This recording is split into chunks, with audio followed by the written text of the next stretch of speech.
ایک وقت ایسا آیا کہ اللہ تعالیٰ نے حضرت ابراہیم کو بہت زیادہ مال عطا فرمایا. اتنے اونٹ گنے نہیں جاتے، گائیں اتنی زیادہ کہ شمار نہیں ہوتی، بکرے بکریاں اتنی زیادہ کہ شمار، بہت زیادہ مال اللہ نے عطا فرمایا. اور ابھی کچھ عرصہ پہلے آپ پیچھے جائیں نا تو جو لفظ مال تھا وہ روپے پہ تو بولا ہی نہیں جاتا تھا، وہ جانوروں پہ بولا جاتا تھا. بہت زیادہ مال اللہ نے دیا، بکریاں، گائیں، اونٹ، بیل، بڑا کچھ. تو رب کریم نے فرشتوں سے فرمایا کہ وَاتَّخَذَ اللَّهُ إِبْرَاهِيمَ خَلِيلًا، ابراہیم میرا دوست ہے. تو فرشتے کہنے لگے یا اللہ جسے اتنا کچھ دیا جائے اس نے دوست تو بننا ہی ہوتا ہے، تو نوازا ہی بڑا ہے، اتنا مال، اتنے کھیت کھلیان، اتنا کچھ. اللہ کریم نے فرمایا جاؤ آزمائش کر لو، امتحان لے لو. فرشتہ امتحان لینے پہنچ گیا. حضرت ابراہیم کے جانور چر رہے ہیں چراگاہ میں، حضرت ابراہیم بھی ہیں، غلام بھی ہیں، بہت بڑا ریوڑ ہے.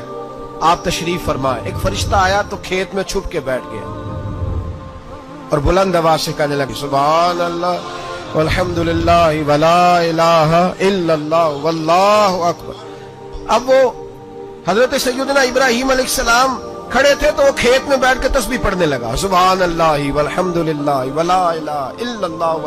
حضرت ابراہیم کہنے لگے یہ میرے رب کا نام کون لے رہا ہے، بڑی اس کی میٹھی آواز ہے، بڑی کون ہے. ڈھونڈنے لگے، گھومتے گھومتے اس کے پاس چلے گئے. فرشتہ انسانی شکل میں، تو میرے رب کا ذکر کر رہا تھا؟ اس نے کہا میں ہی کر رہا تھا. فرمانے لگے یار ایک دفعہ پھر نہیں کرتا؟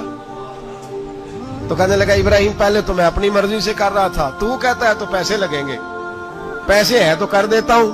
حضرت ابراہیم کہنے لگے بول تو کیا لے گا، میرے اللہ کا ذکر سنانے کا کیا لے گا؟ کہنے لگا جتنی بکریاں آپ چرا رہے ہیں ساری دے دے تو میں اللہ کا ذکر سنا دیتا ہوں. آپ نے فرمایا بس جا تیری ساری ہوئی، میرے رب کا ذکر سنا. اور پھر شروع ہو گیا سبحان اللہ الحمدللہ ولا الہ الا اللہ واللہ اکبر. حضرت ابراہیم علیہ السلام کیف میں یار پھر ذرا سنا، نا علما وچ پھسا سانو تو یار دی گل سنا سانو، ذرا دوبارہ سنا. میں پھر سنایا، ایک دفعہ پھر کہا. فرشتہ کہنے لگا بس جی آپ کے پیسے پورے ہو گئے. حضرت ابراہیم کہنے لگے چل ایک دفعہ اور سنا. کہنے لگا پیسے لگیں گے. تو کیا لے گا؟ کہنے لگا گائیں بھینسیں ساری میری. فرمایا بس یار اتنی قیمت، تو سنا صحیح، سارا کچھ ہی تیرا. پھر شروع ہو گیا سبحان اللہ والحمدللہ ولا الہ الا اللہ واللہ اکبر. گائیں دے دی، بھینسیں دے دی، وہ ذکر سناتا ہے. حضرت ابراہیم کبھی مچلتے ہیں، کبھی روتے ہیں، کبھی آہیں بھرتے ہیں. تو میرے رب کا نام لے رہا ہے، ذرا پھر سے لے. کیف جاری ہے. کہنے لگا بس بھائی. حضرت ابراہیم فرمانے لگے تو اور لے لے جو لینا ہے، مجھے ذکر سنا. اس نے کہا ابراہیم بکریاں میں لے چکا، گائے بھینسیں میں لے چکا، اونٹ رہ گئے، سارے لے لوں گا پھر ذکر سناؤں گا. فرمایا کیا تیرا ہوا، تو ذکر سناتا رہ، میں دیتا ہوں. دے دیا. کچھ دیر ذکر کیا تو اب خاموش ہو گیا. حضرت ابراہیم خلیل اللہ علیہ السلام فرمانے لگے ذکر سنا.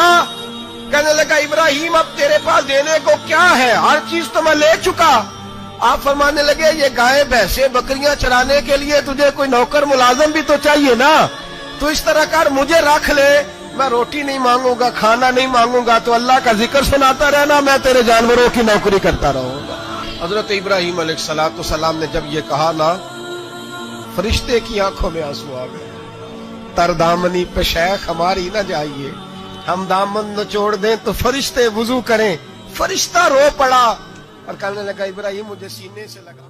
میرے رسول کریم صلی اللہ تعالی علیہ وسلم نے نظر کی صفائی پر سب سے پہلے توجہ دی ہے. ہمیں اپنے بچوں کو تاڑنا ہے، ہمیں اپنے بچوں کو دیکھنا ہے، ہمیں انہیں خود پکڑ کے اچھی مجالس میں لے کر کے جانا ہے. اور سنو میرے حبیب پاک صلی اللہ علیہ وسلم نے کتنی پابندی فرمائی.